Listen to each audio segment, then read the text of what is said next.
السلام علیکم ورحمۃ اللہ وبرکاتہ۔ الحمد للہ نحمده ونستعینه ونستغفره ونؤمن به ونتوکل علیہ ونعوذ باللہ من شرور انفسنا ومن سیئات اعمالنا من يهده الله فلا مضل له ومن يضلل فلا هادي له واشهد ان لا اله الا الله وحده لا شريك له واشهد ان محمدا عبده ورسوله اما بعد فاعوذ بالله من الشیطان الرجیم بسم اللہ الرحمن الرحیم بل هو قرآن مجید فی لوح محفوظ صدق اللہ العظیم۔ میرے عزیزو بھائیو دوستو، آج کے درس قرآن میں چند باتیں عرض کرنی ہیں۔ 3 باتیں قرآن کے بارے میں عرض کروں گا۔ پہلی بات تو یہ کہ جس کتاب پر ہمارا ایمان ہے اور ساری امت جس کتاب کو پڑھتی ہے، اس کتاب کا نام کیا ہے، اس کتاب کا تعارف کیا ہے، تعریف کیا ہے۔ دوسری بات، وہ کتاب جن ذرائع سے ہم تک پہنچی ہے وہ ذرائع قابل اعتماد ہیں یا نہیں ہیں۔ ہم کیسے مان لیں کہ یہ اللہ کی ہی کتاب ہے اور اللہ ہی نے نازل کی ہے، اس لیے کہ ہم میں سے کسی کے پاس اللہ نے آ کے دیا نہیں کہ یہ میری کتابیں پڑھو۔ تو جو ذرائع اللہ سے لے کر ہم تک یہ قرآن پہنچا، وہ ذرائع اگر قابل اعتماد ہیں تو کتاب سچی ہے۔ تو اس کے بارے میں عرض کروں گا۔ اور تیسری چیز، قرآن اس امت نے کیسے محنت کی کہ قرآن کے حروف بھی گنے، قرآن کے کلمات بھی گنے۔ تو قرآن کے اندر کتنے کلمات ہیں اور کتنے حروف ہیں، یہ 3 باتیں آج کے درس میں انشاءاللہ عرض کرنی ہے۔ تو پہلی بات میں نے عرض کیا کہ اس کتاب کا نام کیا ہے، جس کتاب پر ہمارا یہ ایمان ہے، ساری امت کا یہ ایمان ہے کہ یہ اللہ جل جلالہ عما نوالہ کی کتاب ہے، کتاب اللہ ہے۔ اس کتاب کا نام کیا ہے؟ کیونکہ سب سے پہلے کسی چیز کا تعارف کے لیے اس کا نام چاہیے۔ تو قرآن کا نام ہم قرآن سے خود پوچھ لیتے ہیں کہ قرآن کا نام کیا ہے، اس کتاب کا نام کیا ہے۔ اس کتاب کے بہت سارے نام ہیں، لیکن ان ناموں میں 2 نام بہت مشہور ہیں۔ ایک نام الکتاب، دلیل پہلی صفحے پہ ذالک الکتاب، کہ اللہ نے کہا ذالک الکتاب، وہ کتاب ہے جو میری کتاب ہے، وہ یہ ہے ذالک الکتاب۔ اور کتاب کتابت سے ہے۔ کتاب اس کو اس لیے کہتے ہیں کیونکہ یہ سطور میں لکھی جاتی ہے، اس کی کتابت ہوتی ہے، لکھی جاتی ہے، اس لیے اس کو کتاب کہتے ہیں۔ کتابت کا مطلب الفاظ کو جمع کرنا، تو چونکہ اس کے اندر الفاظ کو جمع کیا ہے اس لیے اس کو کتاب کہتے ہیں۔ اور دوسرا اس کا مشہور نام القرآن، اور القرآن بل ہوا قرآن مجید، کہ اللہ فرماتے ہیں کہ یہ قرآن مجید ہے فی لوح محفوظ، جو لوح محفوظ کے اندر موجود ہے۔ اب اس کتاب کو قرآن کیوں کہتے ہیں؟ ہر چیز کی وجہ ہوتی ہے۔ تو اس کتاب کو قرآن کہنے کی وجہ یہ ہے، قرآن مبالغہ کا صیغہ ہے، جس کا مطلب ہے کہ وہ کلام، وہ مضمون، وہ چیز جو بار بار پڑھی جائے، مسلسل پڑھی جانے والی چیز کو قرآن کہتے ہیں۔ تو اس کو قرآن اس لیے کہتے ہیں کہ دنیا میں سب سے زیادہ پڑھی جانے والی کتاب یہی ہے اس لیے اس کو قرآن کہتے ہیں۔ چھوٹا بچہ ہو وہ بھی قرآن پڑھے گا، جوان ہے وہ بھی قرآن پڑھے گا، مرد ہے وہ بھی قرآن پڑھے گا، عورت ہے وہ بھی قرآن پڑھے گی، یہاں تک کہ موت کے وقت بھی اس کو قرآن ہی سنایا جائے گا۔ اور پھر دنیا کے اندر 24 گھنٹے میں کوئی ایک لمحہ بھی ایسا نہیں گزرتا کہ جہاں پوری دنیا کے اندر کہیں نہ کہیں اس کی تلاوت نہ ہو رہی ہو، بلکہ کہیں نہ کہیں کسی نہ کسی جگہ پر اس قرآن کو پڑھا جا رہا ہے۔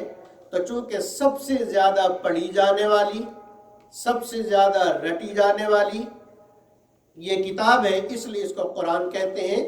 یعنی قرآن وہ جو بار بار پڑھا جائے، اور دوسرا قرآن کا معنی ہے جو محفوظ ہو جائے، جس کو قرار ہو جائے۔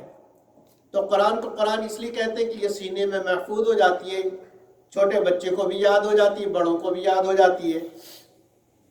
تیسرا نام، مشہور نام، الفرقان۔ الفرقان دلیل سورہ فرقان کی آیت نمبر 1، تبارک الذی نزل الفرقان علی عبدہ لیکون للعالمین نذیرا۔ فرقان اس کو کیوں کہتے ہیں؟ فرقان کا مطلب ہے فرق کرنے والی کتاب۔ تو قرآن کو فرقان اس لیے کہتے ہیں کہ یہ حق اور باطل میں فرق کرتی ہے، کہ جو اس میں حق بتلایا وہ حق ہے، اور جو اس میں باطل بتلایا وہ باطل ہے۔ اس لیے اس کو فرقان کہتے ہیں کہ قرآن کے اندر دیکھ لو کہ حق کیا ہے اور باطل کیا ہے۔ قرآن نے بالکل صاف صاف واضح کر کے الگ الگ کر کے بتلا دیا، اس لیے اس کو فرقان کہتے ہیں۔ چوتھا نام، الذکر۔ سورہ انبیاء آیت نمبر 59 کے اندر، ھذا ذکر مبارک انزلناہ، اللہ فرماتے کہ یہ ذکر ہے، مبارک ذکر ہے جو ہم نے نازل کیا۔ ذکر کا مطلب یہ بھی وہی ہے کہ وہ چیز جس کو بار بار کہا جائے۔ وہ کہتے ہیں نا تم بڑا ذکر، فلاں صاحب کا بڑا ذکر کرتے ہو، کیا مطلب کہ فلاں صاحب کا نام بار بار لیتے ہو۔ تو قرآن چونکہ بار بار پڑھی جاتی ہے، پڑھی جانے والی کتاب ہے، اس لیے اس کو ذکر کہتے ہیں۔ ایک نام اس کتاب کا تنزیل ہے۔ سورۃ الشعراء آیت نمبر 192 کے اندر، وَإِنَّهُ لَتَنزِيلُ رَبِّ الْعَالَمِينَ، وَإِنَّهُ لَتَنزِيلُ رَبِّ الْعَالَمِينَ، کہ یہ کتاب ہے جو رب العالمین کی طرف سے نازل ہوئی ہے۔ ایک نام اس کا المجید ہے، یعنی بلند کتاب، بزرگ کتاب۔ سورۃ البروج کے اندر، بل ہوا قرآن مجید، کہ یہ بہت بزرگ، پاکیزہ اور بلند پایہ کتاب ہے۔ ایک نام اس کتاب کا العزیز ہے۔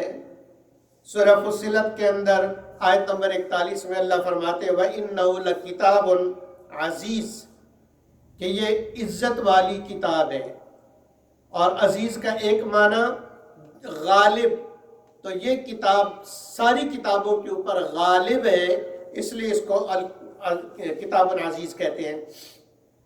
ایک نام اس کا العربی، قرآن عربی۔ سورہ زمر کے اندر اللہ نے فرمایا کہ قرآن عربی زبان میں ہے، تو اس کو العربی بھی کہتے ہیں۔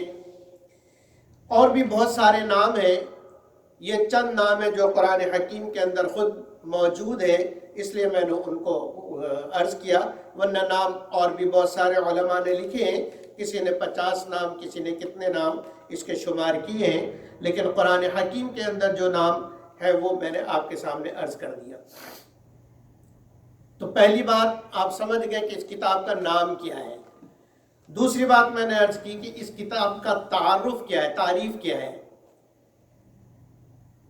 اس کتاب کا ایک تعارف، ایک تعریف تو وہ ہے جو مفسرین کرتے ہیں، اور مفسرین اس کتاب کی تعریف یہ کرتے ہیں کہ وہ کلام، قرآن وہ کلام ہے المنزل من اللہ تعالی علی قلب رسولہ صلی اللہ علیہ وسلم بواسطۃ جبرائیل علیہ السلام، مکتوب فی بین الدفتین ویتلی عبادتاً۔ یہ مفسرین نے تعریف کی ہے کہ قرآن وہ کتاب ہے جو اللہ کی طرف سے نازل ہوئی حضرت جبریل علیہ السلام کے واسطے سے نبی اکرم صلی اللہ علیہ وسلم کے قلب اطہر پر، اور ساری امت اس کے پڑھنے کو عبادت سمجھتی ہے، ساری امت اس کو عبادت سمجھتی ہے۔ اور وہ قرآن دونوں جلد کے دونوں اطراف کے درمیان محفوظ ہے، اس کو قرآن کہتے ہیں۔ تو اس جلد سے اس جلد کے درمیان، اس گتے سے اس گتے کے درمیان جو ہے وہ قرآن ہے۔ یہ تو وہ تعریف تھی جو مفسرین کرتے ہیں، لیکن قرآن کی ایک تعریف وہ ہے جو خود قرآن کرتا ہے، اور ایسی قرآن نے تعارف بیان کیا ہے کہ اس سے اچھا تعارف کہیں مجھے ملا نہیں۔ سورۃ الشعراء کے اندر آیت نمبر 192 سے 197 تک 192 سے 197 تک سورۃ الشعراء میں قرآن کا اللہ نے تعارف بیان کیا ہے، جس میں ہر چیز کو اللہ نے بیان کر دی ہے۔ تو دیکھتے ہیں قرآن میں اللہ کیا کہتے ہیں۔ پہلا، اور اس کا انداز جو قرآن نے قرآن کا تعارف بیان کیا ہے، اس کا انداز ایسا ہے کہ جیسے پوچھنے والا سوال کر رہا ہو اور اللہ اس کا جواب دے رہے ہو۔ پوچھنے والا سوال کر رہا ہے کہ بھئی یہ جو کتاب آپ پڑھتے ہیں، یہ کتاب آئی کہاں سے ہے، اس کا منبع کیا ہے، مخرج کیا ہے، کہاں سے آئی ہے؟ تو فرمایا وَإِنَّهُ لَتَنزِيلُ رَبِّ الْعَالَمِينَ، کہ یہ وہ کتاب ہے جس کو سارے جہانوں کے رب نے نازل کی ہے۔ یہ کتاب سارے جہانوں کے رب کی طرف سے نازل ہوئی ہے۔ اور دوسرا یہ بات معلوم ہو گئی کہ اللہ کی طرف سے نازل ہوئی ہے۔ تو اللہ تو ثم استوى علی العرش، اللہ تو عرش پر، تو نیچے کون لے کر آیا؟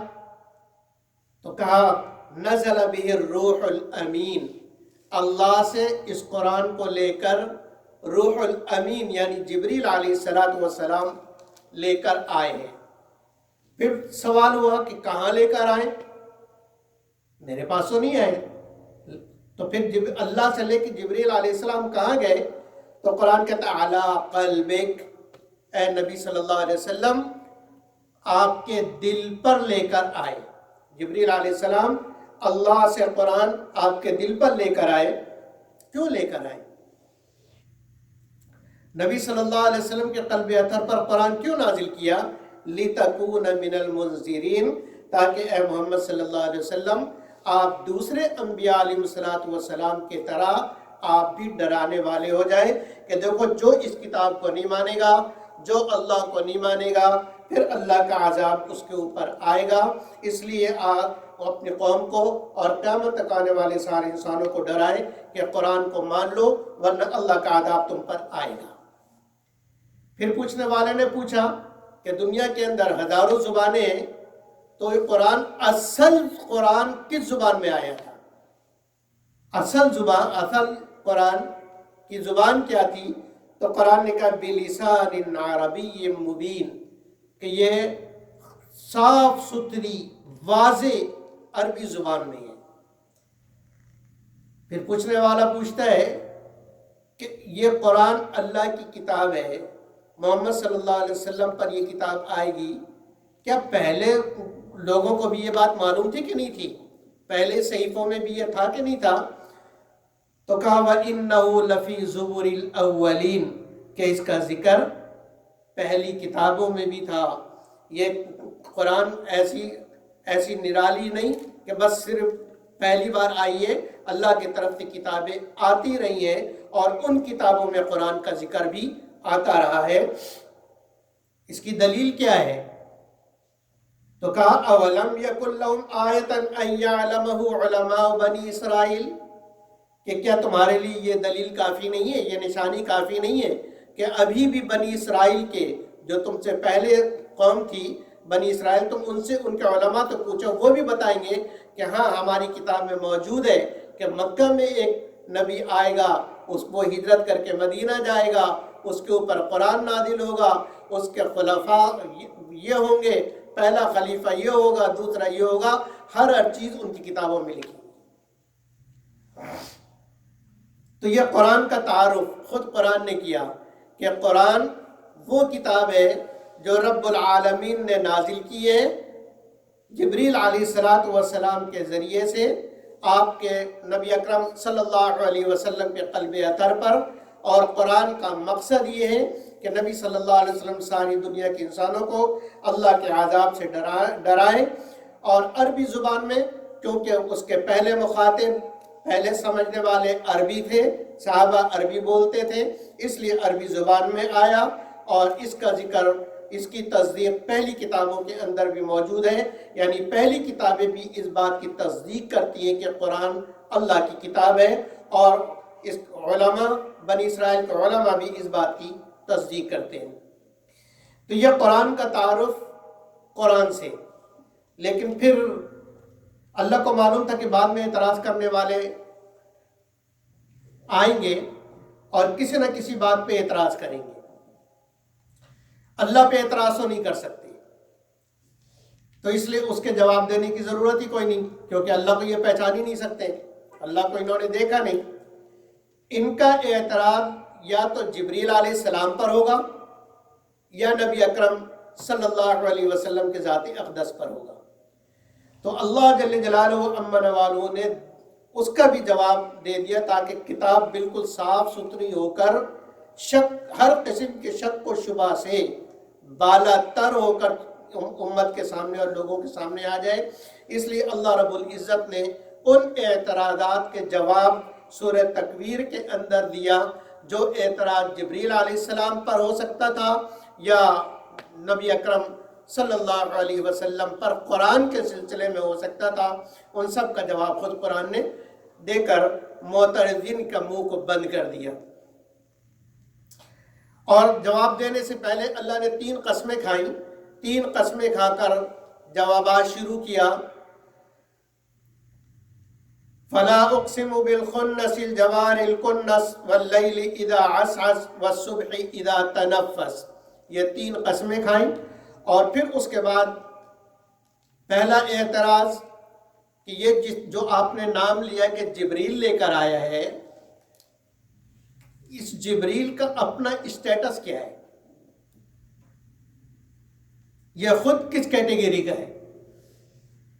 تو کہا انہ لقول رسول کریم، کہ جبریل جو رسول اللہ سے لے کر آ رہے ہیں وہ بہت ہی عزت والا ہے، بہت ہی عزت والا ہے اور بہت ہی کریم ہے، عزت والا ہے، اور اس کی عزت تک تم پہنچ نہیں سکتے۔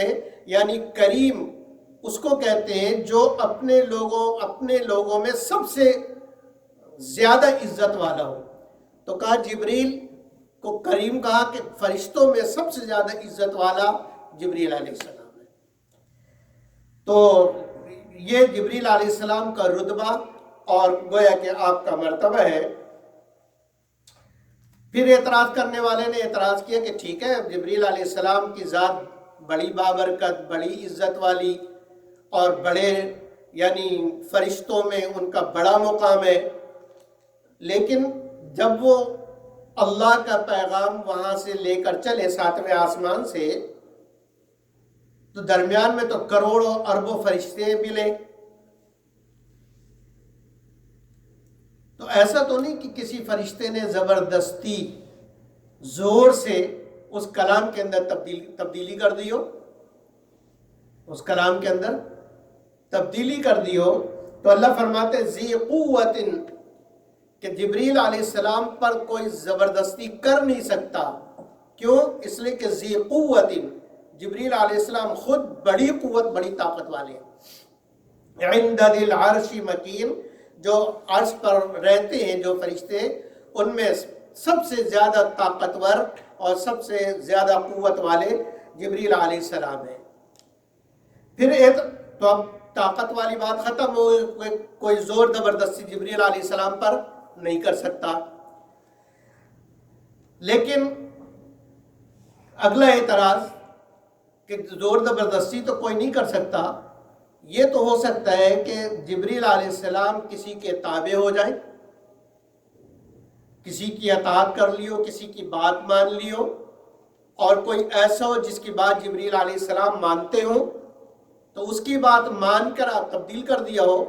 تو قرآن کہتا ہے مطاعن، جبریل ایسا ہے کہ سارے فرشتے اس کی مانتے ہیں، وہ کسی کی نہیں مانتا، تو ساری اس کی اطاعت کرتے ہیں، وہ کسی کی اطاعت نہیں کرتا۔ پھر اعتراض ہوا کہ چلو جی قوت والا ہے، طاقت کے زور سے بھی تبدیلی کوئی نہیں کر سکتا، جبریل علیہ السلام کسی کی مانتے بھی نہیں، اس لیے کوئی منوا بھی نہیں سکتا، لیکن جبریل علیہ السلام نے خود اپنے طور پر تبدیلی کر دیا ہو۔ تو اللہ نے کہا نہیں، کیوں؟ ثم امین، جبریل بہت امانت دار ہے، تو جس کے امانت دار ہونے کی گواہی اللہ دے، تو اللہ کہہ رہے نہیں، وہ خود بہت امانت دار ہے۔ تو جبریل علیہ السلام پر جتنے اعتراض ہو سکتا تھا، سب سے بڑے ہیں، سب سے قوت والے ہیں، عزت کا مقام ان کو حاصل ہے، سارے فرشتے ان کو مانتے ہیں، امین ہے، اور یہ ذات جبریل علیہ السلام کی قرآن لے کر آ رہی ہے نبی اکرم صلی اللہ علیہ وسلم پر۔ اب اعتراض کرنے والا یہ کہتا ہے کہ ٹھیک ہے، جبریل علیہ السلام کو سمجھ گئے، ان پر کوئی اعتراض نہیں، لیکن نبی اکرم صلی اللہ علیہ وسلم پر قرآن نازل ہوا تو جیسے مکے والے مجنون کہا کرتے تھے، تو اللہ نے سب سے پہلے اس کی نفی کی، کہا وما صاحبکم بمجنون، کہ تمہارا یہ جو ساتھی دوست ہے یعنی محمد صلی اللہ علیہ وسلم یہ بے عقل نہیں ہے، ان کی عقل پوری کامل ہے۔ پھر اعتراض کرنے والے نے اعتراض کیا کہ ٹھیک ہے، نبی اکرم صلی اللہ علیہ وسلم کی عقل کامل، مجنون نہیں ہے، کفار غلط کہتے ہیں، جھوٹ کہتے ہیں، لیکن نبی صلی اللہ علیہ وسلم نے جبریل کو پہچانا کیسے کہ یہ جبریل ہے؟ کوئی اور بھی تو ہو سکتا ہے۔ تو اللہ نے کہا والا نہیں، نبی صلی اللہ علیہ وسلم نے جبریل کو اچھی طرح پہچانتے ہیں، کیوں؟ وَلَقَدْ رَآهُ بِالْأُفُقِ الْمُبِينِ، کہ نبی اکرم صلی اللہ علیہ وسلم نے جبریل کو کھلے افق پر دیکھا ہے، تو بالکل ان کی اصلی شکل میں جبریل علیہ السلام کو نبی اکرم صلی اللہ علیہ وسلم نے 4 دفعہ دیکھا ہے، لہذا اب جتنی شکل بدل کے آ جائیں وہ پہچان لیں گے کہ یہ جبریل ہے۔ اچھا جی، جبریل کو بھی پہچان لیا، جبریل نے آ کے نبی اکرم صلی اللہ علیہ وسلم کو اللہ کا پیغام دے دیا، تو کیا نبی اکرم نعوذ باللہ نبی اکرم صلی اللہ علیہ وسلم نے کچھ باتیں چھپا لی ہوں، کچھ بتا دی ہوں؟ کہا نہیں، اس کا امکان بھی بالکل نہیں، کیوں؟ وَمَا هُوَ عَلَى الْغَيْبِ بِضَنِينٍ، کہ یہ جو تمہارے ساتھی محمد صلی اللہ علیہ وسلم ہیں، یہ غیب کی کسی بات کو چھپانے والے نہیں، اس میں کنجوسی کرنے والے نہیں ہیں، جو ان پر نازل ہوا وہ سب کا سب انہوں نے تمہیں دے دیا۔ تو جبریل علیہ السلام بھی پاک صاف اعتراضات سے، نبی اکرم صلی اللہ علیہ وسلم بھی ہر قسم کے اعتراض سے پاک اور صاف۔ تو اب اللہ کہہ رہے ہیں وَمَا هُوَ بِقَوْلِ شَيْطَانِ الرَّجِيمِ، کہ اب سمجھ لو کہ یہ قرآن شیطان مردود کا کلام نہیں ہے، یہ بعینی وہی کلام ہے جو میں نے عرشوں سے جبریل کو دیا، جبریل وہاں سے لے کر چلا، محمد الرسول اللہ صلی اللہ علیہ وسلم کے قلب اطہر پر اترا، اور وہی کلام محمد صلی اللہ علیہ وسلم کی مبارک زبان سے تم نے سن لیا۔ وَمَا هُوَ بِقَوْلِ شَيْطَانِ الرَّجِيمِ، کہ یہ شیطان مردود کا کلام نہیں ہے۔ تو اللہ کہتے ہیں فَأَيْنَ تَذْهَبُونَ، پھر اب قرآن چھوڑ کے کہاں جاتے ہو؟ إِنْ هُوَ إِلَّا ذِكْرٌ لِّلْعَالَمِينَ، کہ یہ تو سارے عالم کے لیے ذکر ہے۔ لِمَنْ شَاءَ مِنْكُمْ أَن يَسْتَقِيمَ، جو تم میں سے چاہے سیدھا راستہ چلنا وہ سیدھا راستے کے لیے قرآن ہے وما تشاءون الا ان یشاء اللہ رب العالمین، تمہارے چاہنے سے کچھ نہیں ہوگا، تم اللہ سے مانگو تاکہ اللہ رب العزت تمہیں سیدھے راستے پر چلائے، ہوگا وہی جو اللہ چاہیں گے۔ تو یہ قرآن کی تعریف اور جو تعریف پر جو اعتراضات ہو سکتے تھے ان کا جواب میں نے قرآن حکیم سے ہی دے دیا۔ اللہ مجھے آپ کو سمجھنے کی توفیق عطا فرمائے۔ چند منٹوں میں تھوڑی تیسری بات بھی عرض کر دیتا ہوں کہ قرآن حکیم کی آیات کی تعداد، اس میں 6000 آیات پر اتفاق ہے کہ 6000 کی گنتی تو پوری ہے، 6000 سے آگے گنتی اس میں اختلاف ہے، اس میں کئی اقوال ہیں، اور یہ جو اختلاف ہوا اس اختلاف کا یہ مطلب نہیں کہ 6000 جو آیتیں ہیں وہ تو قرآن ہے، باقی اس کے علاوہ جو ہے وہ قرآن ہے یا نہیں ہے، اس میں اختلاف ہے۔ اس میں اختلاف نہیں ہے، چونکہ آیتوں کے نشان بعد میں لگے ہیں، اس لیے بعض لوگ اس کو آیت شمار کرتے، بعد آگے پہنچ کے اس کو آیت شمار کرتے ہیں، اس لیے گنتی میں فرق پڑا۔ یا اسی طریقے سے بعد آپ نے دیکھا ہوگا کہ گول دائرے کے اوپر کبھی کبھی لا لکھا ہوتا ہے، تو بعد گننے والے نے لا والی دونوں کو ایک شمار کیا، بعد نے الگ الگ شمار کیا، اس لیے گنتی میں فرق پڑا۔ بہرحال 6000 پر اتفاق ہے، اس کے بعد کئی اقوال ہیں۔ ایک قول یہ ہے کہ 6214، دوسرا قول 6204، تیسرا قول 6219، اور چوتھا قول 2225، پانچواں قول 6226، اور ساتواں قول 6236، اور ساتواں قول جس پر عام طور پہ لوگ اس کو صحیح کہتے ہیں 6666 آیتیں ہیں۔ یہ تو آیات کی تعداد ہے۔ کلمات کی تعداد کتنی ہے؟ یہاں دو بات سمجھ لیجئے، ایک ہے کلمہ اور ایک ہے حرف۔ کلمہ حروف کے مجموعے کو کہتے ہیں، مثلا محمد، لفظ محمد کلمہ ہے جو بنا ہے میم ہا میم دال سے، تو محمد کو کہیں گے کلمہ، اور میم ہا میم دال کو کہیں گے حرف۔ تو امت نے اس قرآن پہ اتنی محنت کی کہ ان کو بھی شمار کیا۔ عطا ابن یسار رحمۃ اللہ علیہ فرماتے ہیں کہ قرآن حکیم کے کلمات کی تعداد 77439 ہے، 77439 کلمات ہیں۔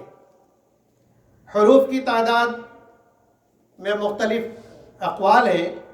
عبداللہ ابن کثیر رحمۃ اللہ علیہ نے یہ نقل کیا ہے کہ قرآن حکیم میں حروف کی تعداد 3,21,280 ہے۔